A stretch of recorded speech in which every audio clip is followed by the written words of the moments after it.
Il est le même hier, aujourd'hui et pour toujours.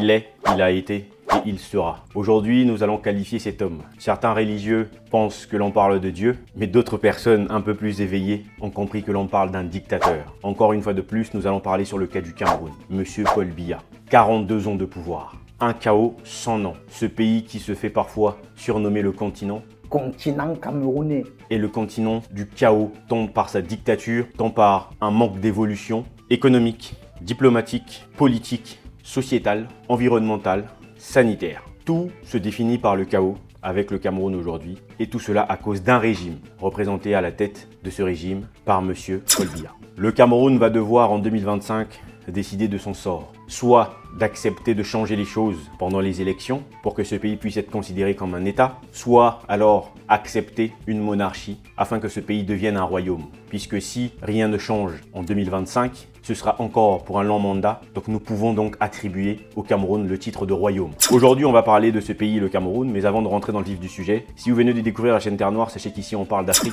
de noir, de tous les sujets qui tournent autour de l'africanité. Si ce genre de sujet vous intéresse, n'hésitez pas à vous abonner sur la chaîne, likez la vidéo, ça nous permet de nous faire connaître un peu plus dans la communauté. Jingle.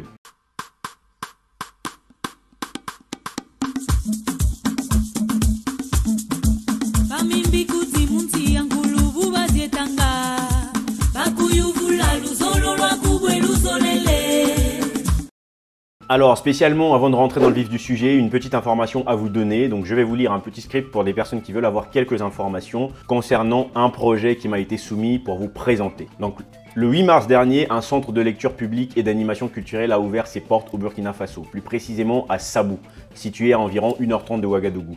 Ce centre est construit en voûte nubienne qui a pour objectif de transmettre des connaissances, des savoirs à la jeunesse en mettant à disposition des jeux, des livres axés sur l'histoire de l'Afrique et le reste du monde de manière générale. En lien avec la commune, une convention a été signée permettant de mener à bien d'autres projets tels qu'un espace informatique, un jardin extérieur pour les enfants, ainsi que ceux qui souhaitent s'inscrire justement à ce projet collectif à travers des dons. Des collectes de livres, de jeux sont les bienvenus. Vous allez pouvoir retrouver toutes ces informations dans les liens que je vais mettre dans la description. Donc si vous voulez aider ce genre d'initiative, c'est bien pour nos enfants, pour qu'ils puissent apprendre un peu plus de choses, pour qu'il y ait un peu plus d'indépendance aussi au niveau de la réflexion. Vous savez aujourd'hui que nous sommes dans des États qui n'ont pas toujours les moyens de pouvoir assumer la tâche notamment de l'éducation. Donc si vous pouvez aider d'une manière ou d'une autre ce genre d'association, ce genre d'initiative, allez directement sur le lien en description, ça vous permettra d'avoir un peu plus d'informations et de pouvoir faire quelque chose. Une fois que c'est dit, revenons à notre sujet. Posons d'abord le Cameroun sur la carte, bien entendu. Le Cameroun est un pays d'Afrique centrale, un très grand pays d'ailleurs, qui aujourd'hui compte environ 28 millions d'habitants et avec une superficie de 475 000 et quelques kilomètres carrés. Donc c'est un grand territoire que l'on connaît. On connaît tous le Cameroun tant par les exploits d'un point de vue sportif, que ce soit par le football, que ce soit par des sports de combat, que ce soit un peu partout d'ailleurs. Les Camerounais ont souvent été brillants, même lorsque l'on voit justement généralement les parcours scolaires. Il fut un temps où le Camerounais en tout cas a été vu autrement dans le monde parce que le Camerounais, la formation en tout cas aujourd'hui académique au Cameroun est une formation qui est fiable et ça tout le monde le sait. Même lorsque ces derniers quittent le Cameroun pour aller faire des études à l'étranger, ce sont des gens qui sont très performants. Mais le Cameroun a aussi un gros problème et un cauchemar parce que depuis que cette notion de Cameroun existe, il n'y a eu que 2 présidents. Donc le premier Ahidjo et le second c'est le président actuel Monsieur Paul Biya. Alors on se pose des questions quand même, mais attendez, le Cameroun n'a pas eu les indépendances en 90 ou en 95, comment est-il possible? Simplement parce que Monsieur Paul Biya a déjà fait 42 ans au pouvoir. Moi, par exemple, je n'ai pas 42 ans. Donc, imaginez qu'il y a des gens qui sont nés, ils connaissent un seul président qui est Monsieur Paul Biya. Aujourd'hui, ont eu des enfants, se sont mariés. Le seul président que leur enfant connaît, c'est toujours Monsieur Paul Biya. Donc, ce n'est pas aussi simple, mais c'est ça la réalité du Cameroun. Le Cameroun est donc malmené par un système, il faut le dire très clairement. Le système, ce n'est pas nécessairement Monsieur Biya. C'est tout un système qui est mis en place avec Monsieur Biya à la tête, mais ce n'est pas seulement Monsieur Biya le problème du Cameroun aujourd'hui. Moi, pour ma part, je dis toujours que le plus important, ce n'est pas nécessairement d'avoir des chefs d'État qui changent tous les jours, mais c'est surtout d'avoir une évolution qui arrive. Lorsque l'on voit le cas du Cameroun, il y a une réalité qui est factuelle. Le Cameroun n'est pas en train de progresser. Le Cameroun est un pays qui avance comme un caméléon, comme d'ailleurs la plupart des pays d'Afrique centrale, des spécialistes avancés comme des caméléons. On a le cas en République du Congo. Aujourd'hui, bon, avec le Gabon, peut-être avec ce changement, ça va apporter quelque chose. On a le cas en République centrafricaine. Donc le Cameroun est un petit peu le grand frère, j'ai envie de dire, de ces pays-là, mais malheureusement, en tant que grand frère, le Cameroun ne montre pas pas l'exemple. Le Cameroun aujourd'hui est tellement devenu à un niveau très bas que les réalités du Cameroun ont transformé les Camerounais. Comme je le disais en préambule, les Camerounais étaient des personnes très brillantes, les Camerounais étaient vus d'une certaine manière à une certaine époque. Aujourd'hui, le Camerounais n'est plus le même. Le Camerounais est considéré aujourd'hui comme spécialiste en escroquerie, spécialiste en trafic d'organes. On sait aussi que les Camerounais spécialisent maintenant aujourd'hui de méthodes de poison. Au Cameroun, c'est devenu monnaie courante, empoisonner les gens, je ne comprends pas. Et la dernière chose, cerise sur le gâteau, les Camerounais sont devenus des spécialistes de faire des conflits sur des réseaux sociaux. Visiblement, la question de répondre aux gens sur les réseaux sociaux a peut-être beaucoup plus d'importance aux yeux de certains que la réalité que vit le peuple camerounais sur son propre territoire. Le Camerounais est connu pour être fort et orgueilleux. Et j'ai toujours apprécié ce côté d'orgueil du Camerounais qui les a toujours permis justement de prouver de quoi ils étaient capables. Malheureusement, lorsqu'on parle de politique, je ne vois pas de Camerounais orgueilleux. Je ne vois pas de Camerounais capable de défendre sa patrie. Mais si c'est à l'extérieur qu'il faut défendre sa patrie, tous les Camerounais se réunissent tous ensemble. Mais lorsque c'est à l'intérieur du pays, on ne voit pas où est passé l'orgueil. Est-ce que finalement cet orgueil est en dessous de M. Biya et de son système? Parce que lorsque l'on voit la réalité de ce que vit le Cameroun aujourd'hui, désolé de vous décevoir, c'est une catastrophe. Je pense que 2025 est une possibilité pour le peuple camerounais de faire les choses différemment. Vous avez la possibilité de pouvoir offrir à M. Biya l'opportunité de sortir du Cameroun en paix, de sortir de ce poste en paix afin que vous puissiez construire un nouveau pays, afin que vous puissiez créer quelque chose de nouveau.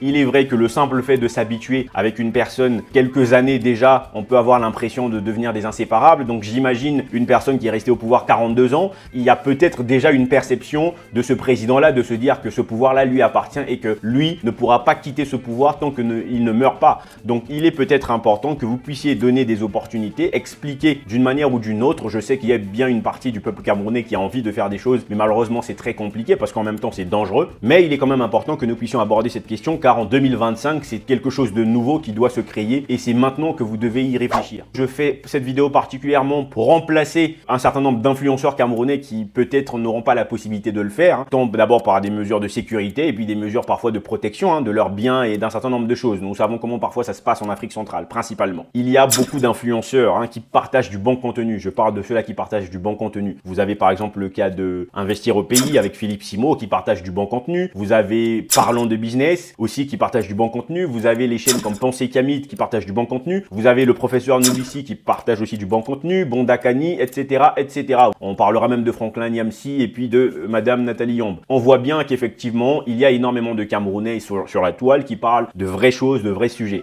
Mais nous savons que la réalité africaine fait que certaines personnes ont peur d'aborder ces sujets-là au risque de voir leur vie détruite, au risque de voir leur famille détruite. C'est pour ça que moi, Terre Noire, je prends l'initiative d'aborder cette question-là, même si je ne connais pas tous les tenants et les aboutissants de comment va se dérouler ces élections présidentielles, mais il est quand même important en tant qu'Africain d'aborder ces sujets. Parce que soyez-en sûrs, nous savons qu'en Afrique, ça ne rigole pas et au Cameroun, on sait comment est-ce que ça se passe. Vous vous rappelez notamment du cas de Martinez Zogo, l'ancien journaliste décédé aujourd'hui. Donc voilà, on sait qu'il y a eu beaucoup de rumeurs sur la situation de décès de cet ancien journaliste, mais bon, je m'arrêterai là, je ne ferai pas d'autres commentaires là-dessus. Donc les Camerounais, en 2025, il y a une solution qui s'offre à vous. La solution, c'est celle de pouvoir unifier votre pays, de pouvoir stopper tous les clivages qui existent. Vous avez encore des problématiques de partis anglophones, francophones, c'est-à-dire qu'on entend encore des choses, on a l'impression d'être dans la jungle, on a l'impression que ce sont des animaux, parce que X et Y fait partie de telle zone, donc il faut le martyriser. Ce sont des choses qu'on ne peut plus tolérer aujourd'hui en 2024, ça n'a aucun sens. Nous sommes en 2024 et plus le temps va passer, plus le visage de l'Afrique doit changer. Le Cameroun doit donc emboîter le pas comme un certain nombre de pays l'ont déjà fait, si vous voulez un changement. Si le changement n'arrive pas, dans ce cas de figure, vous accepterez cette notion de royaume. Le Cameroun deviendra potentiellement un royaume où à la tête il y aura M. Biya et après le décès de ce dernier, ce sera potentiellement son fils qui remplacera. Si le Cameroun veut aujourd'hui changer les choses, je pense que 2025 est une bonne année pour pouvoir changer les choses. Et d'ailleurs, je pense que le président aura potentiellement 92 ans si je ne me trompe pas. Donc à 92 ans, c'est quand même abusé de continuer à être président de la République. Vous avez une opportunité qui s'offre à vous parce que les personnes que vous avez en face, ce sont des personnes qui ne connaissent que les méthodes brutales. À partir du moment où vous allez pouvoir développer d'autres méthodes, notamment de communication, la seule solution qu'ils vont avoir, soit c'est de couper le réseau. Vous savez, quand quelqu'un n'a pas trop de solutions, il prend la solution la plus drastique puisqu'ils ne connaissent que des méthodes brutales. Je disais précédemment qu'aujourd'hui, le Cameroun, c'est un problème dans le système. Lorsque l'on regarde la Cour constitutionnelle du Cameroun, on a l'impression que ce sont des gens qui vont mourir demain. Comment est-ce qu'un peuple aussi orgueilleux, comment est-ce qu'un peuple aussi fort, aussi puissant peut se faire malmener par des vieillards qui sont tout près de la mort et en même temps, vous êtes là à vous concentrer sur des sujets qui n'ont aucun sens, à rentrer dans des débats, à savoir ce que les Ivoiriens pensent de vous, alors que la réalité, c'est que vous devez vous concentrer, que ce soit notamment les Camerounais qui sont dans la diaspora, pensez justement au peuple camerounais qui est en train de souffrir sur le territoire et pas de penser qu'est-ce que les Ivoiriens pensent de nous, qu'est-ce que les Congolais pensent de nous. Toutes ces choses n'ont pas d'importance. Ce qui compte, c'est d'abord délivrer votre pays. Ce qui compte, c'est d'abord élever votre pays et c'est ça le plus important. Je tiens à rappeler une chose importante. Au Cameroun, pour moi, c'est toute la classe politique qu'il faut virer. Une chose est sûre, n'écoutez pas les gens qui sont en train de vous dire que c'est la France le problème. Ça, c'est le genre d'arguments qui n'ont aucun sens. Le fait de vous positionner en disant que le problème c'est la France, c'est de se positionner face à un adversaire que vous ne pouvez pas atteindre. Vous devez atteindre votre pays d'abord, votre pays et ceux qui représentent votre pays. Une fois que vous avez la capacité, la prise de décision sur votre pays, là vous aurez potentiellement la possibilité de pouvoir dire autre chose, changer les contrats que vous voulez. Mais fantasmer à l'idée de se dire que le fait de critiquer l'Occident de manière générale en disant que l'Occident est en train de vous dominer, c'est toujours à cause de l'Occident, c'est une manière de fuir sa réalité. Votre réalité, elle se représente aujourd'hui au Cameroun et si vous ne changez pas ces personnes, vous ne changerez rien du tout. Car croyez-moi, il y a une chose qui est importante. Si aujourd'hui en Afrique, les Occidentaux profitent, que ce soit des matières premières des Africains, c'est bien parce qu'il y a des imbéciles africains qui ont décidé, pour le prix du pouvoir, de donner les matières premières au prix de la vie humaine de leur population. Donc, le problème, ce sont d'abord ces imbéciles avant de commencer à penser à d'autres personnes. Ça, c'est ce que vous devez penser. Donc, s'il vous plaît, arrêtez de faire des lives stupides qui ne vont servir à rien. Je rappelle ici qu'en 2025, il va encore y avoir la Coupe d'Afrique des Nations. N'oubliez pas que ce genre de moments sont souvent des moments qui sont utilisés pour parfois dérouter la jeunesse, embrouiller la jeunesse. Normalement, les élections, à mon sens, sont prévues pour février 2025. Attention à un potentiel report de date d'élection, justement pour essayer encore une fois de plus d'embrouiller les gens. Moi, je ne suis pas ici pour faire l'apologie d'un candidat